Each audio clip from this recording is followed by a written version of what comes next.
Vulture, hello and welcome to Keith's Whisky Vlog.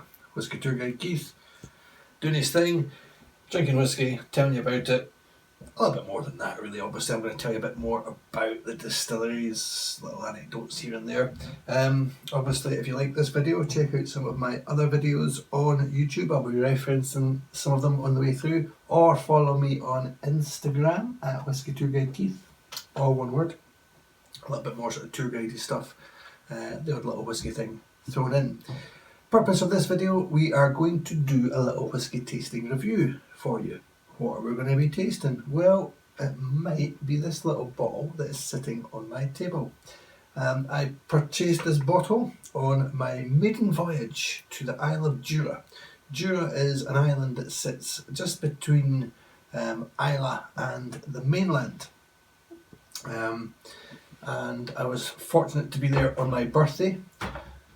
They were very friendly in the shop, very relaxed. I mean, the population of Jura is just over 200, I believe it's 212, it might be fluctuating a little bit. I think Jura actually had a whisky, Jura 212, because of the 212 population.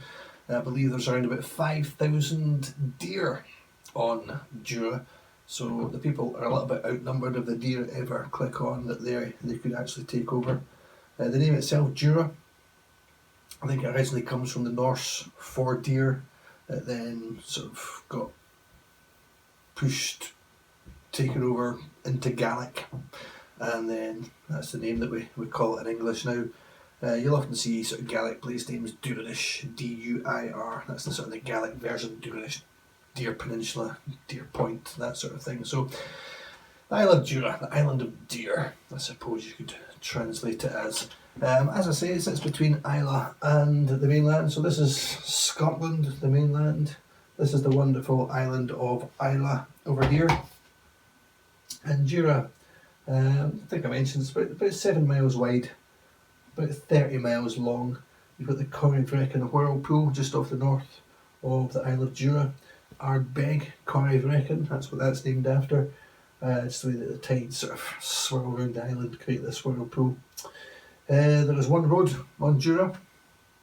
People tend to you'll get the ferry usually from Kennakree to Islay, either Port Ellen or Port Askaig. Then there's a little ferry that hops between Islay and Jura.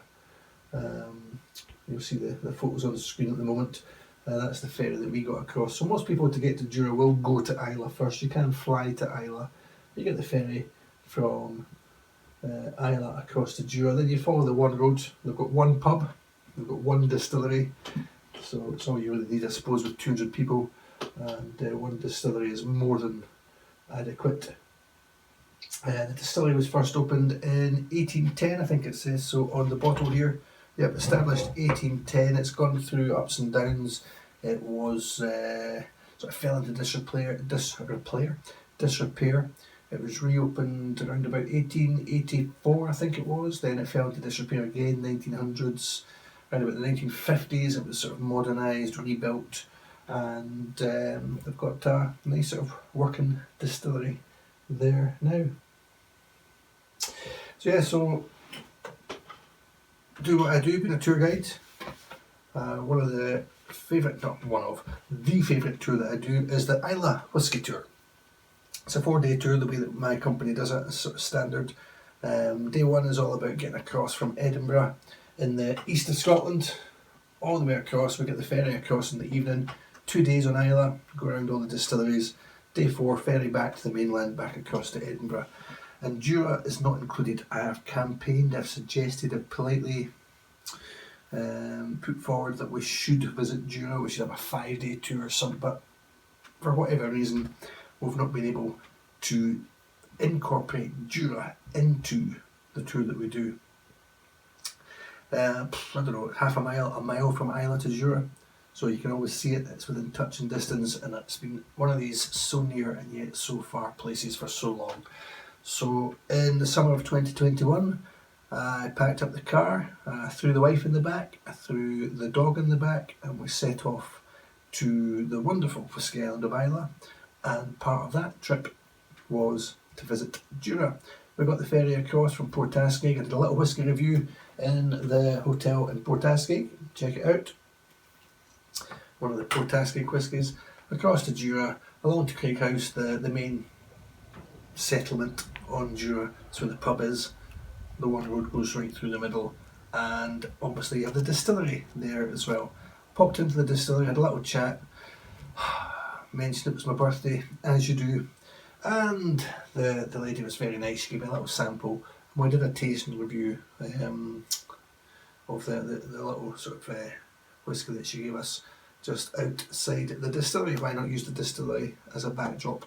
And I decided as well, since it was my birthday, treat myself, buy myself a nice little Jura Expression. So the whisky that I've got is this one. It's a red wine cask finish. I will do my usual. I will read you the bump on the carton, on the box, and then we'll read the bottle, and then we'll get it into a glass and we'll do a little tasting review for you as well. So it's quite a nice carton. It's an interesting shaped bottle, a little bit different. Isle of Jura, Jura single malt Scotch whisky, red wine cask finish. Cask edition, cask edition, cask edition. It does say it 3 times. Perfectly balanced, rich berry flavours from hand-selected red wine casks. So in Jura, they do not have robots that pick out the casks randomly, they hand-select them. I always like the way they select casks. Only the finest. Established 1810, distillery company. There you go. I think it's owned by White and Mackay, who in turn have sort of higher up companies owning them, but White and Mackay, quite a well-known blend. So obviously some of the whisky they make at Jura goes into the blends, but says Jura on the lid, so the lid comes from Jura also. On the back of the bottle. So, welcome to Jura. A few miles off the west coast of Scotland you'll find our island. Remote, sometimes wild, yet always beautiful. Home to 200 islanders. One road, one pub and one distillery. Since 1810 this unique island malt has been our greatest endeavour and our greatest reward. Its creation, the heart of an unbreakable bond between our island, our people and our whisky. Cask edition.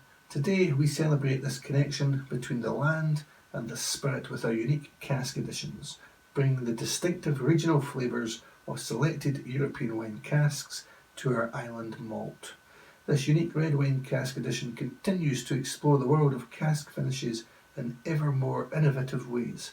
It is a fruity, full-bodied, single malt, a special whisky for special moments. Deep mahogany golden colour. This spirit arrives with exciting aromas of succulent sultanas, creamy caramel and black forest fruits, followed by the merest hint of heather honey on the palate. It reveals the distinctive and delightful flavours of the red wine casks, with hints of raspberry and strawberry, all culminating in a final burst of creamy vanilla and cinnamon spice.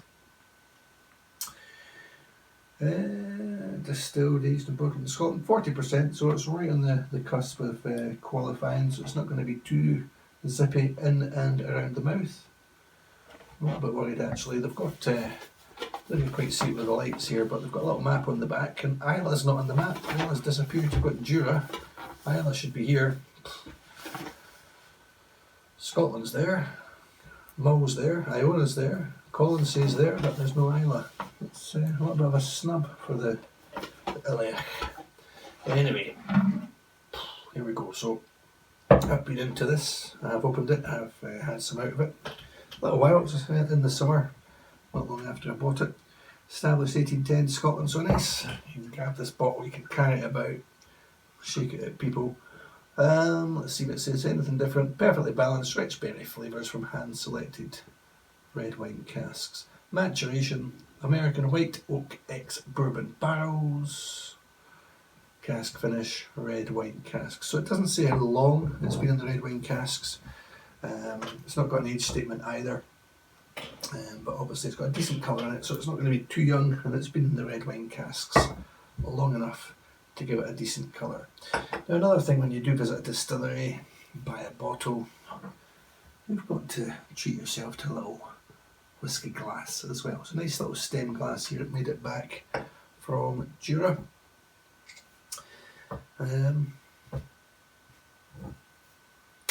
Let's see.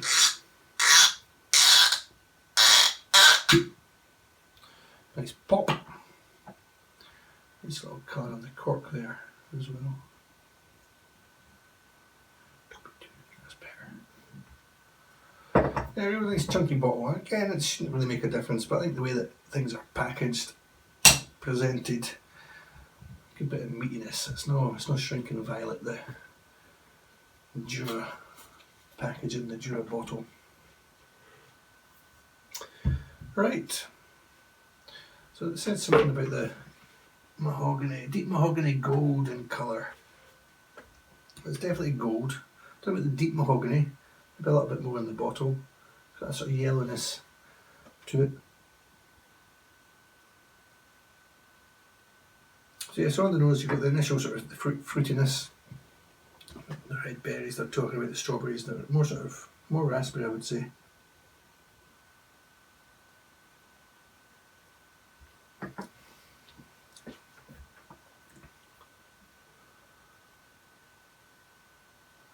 No, I'm looking for sort of maritime notes, nothing like that, none of that sort of saltiness, none of the sea, certainly no real sort of smokiness or anything. Being not far off a stone's throw from Islay, you'd think it would have a little bit more in common with the Islay malts, but it is separate.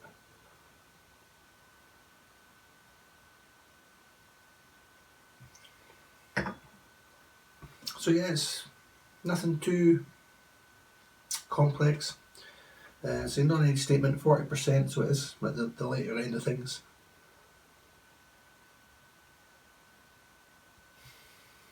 It's a very light sweetness underneath. It's a little bit sort of caramel. Sort of brittle, thin layer of caramel.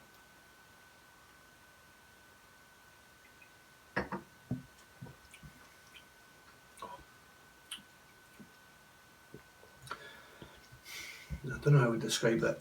It's got a real tang, quite typical of a Jura, or any Juras that I've had.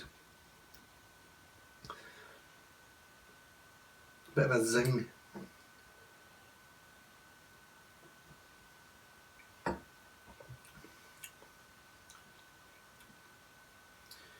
Quite clean, quite pure. It's got little sort of tingles of the berries round about it, the red berries. Talking about forest fruit, so I'm guessing they're talking more your sort of cherries, sort of cranberries, sort of almost a little bit maybe steeped in sugariness, but I'm not quite getting that. It's sort of gentle and light around about the edges.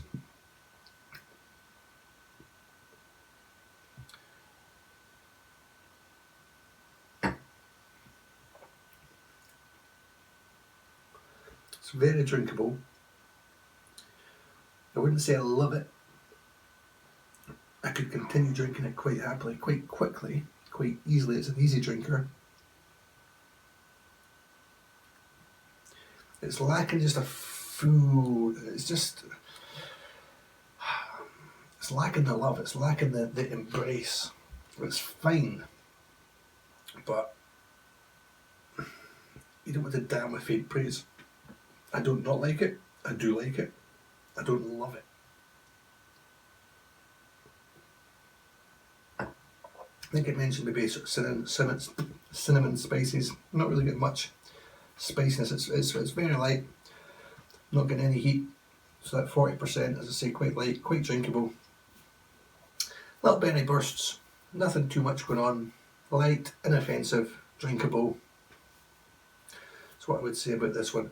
So there's your Jura non-age statement, 40%, red wine cask finish, bourbon to start with, red wine at the end, doesn't really say for how long. It's okay, perfectly okay. I would not in the slightest want to put you off visiting Jura. Lovely place, lovely little island, such a relaxed pace.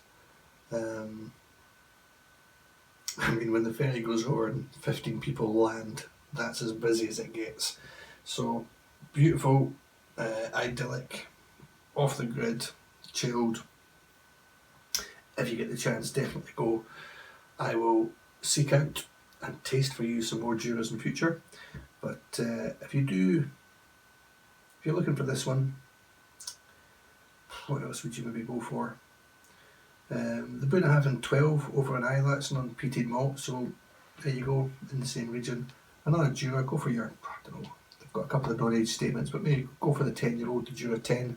It's got that sort of punchiness I was talking about in the initial sort of feeling, very reminiscent. So the Jura 10, the Bunnahabhain 12, I don't know.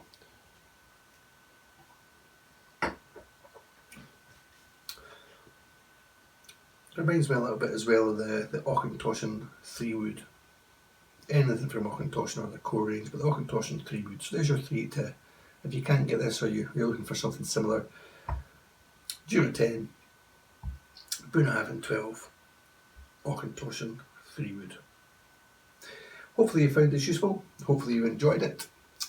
Check out my other videos, like and subscribe, follow me on Instagram, drink whiskey responsibly.